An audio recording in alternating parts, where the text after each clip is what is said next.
রাখতে এবং হাতকে শক্তিশালী করতে, যাতে আমাদের হাতের ব্যথা কোনো সময় না হয়, সেজন্য আমি খুব সোজা দুটো এক্সারসাইজ দেখাচ্ছি, প্রতিদিন করি।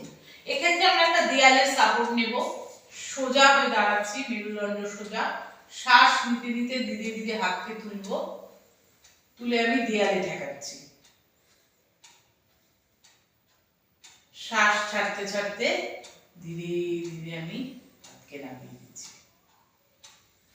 আবার শ্বাস নিতে নিতে এই হাতকে তুলছি, দেয়ালে লাগাচ্ছি,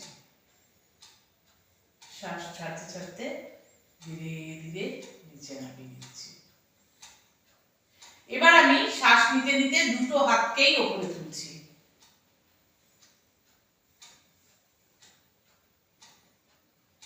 শ্বাস ছাড়তে ছাড়তে ধীরে ধীরে নিচে নামিয়ে দিচ্ছি।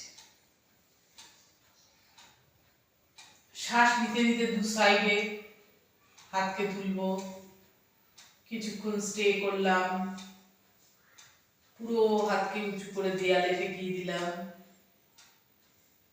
শ্বাস ছাড়তে ছাড়তে নামছি, সাইডে কিছুক্ষণ স্টে করব, ধীরে ধীরে নামিয়ে দেব। এইভাবে অন্তত দিনের মধ্যে আপনারা 20 বার 25 বার করুন। কাঁধের ব্যথা, পিঠের ব্যথা, স্পন্ডিলাইটিসের ব্যথা সমস্ত কমে যাবে এই এক্সারসাইজগুলো করলে।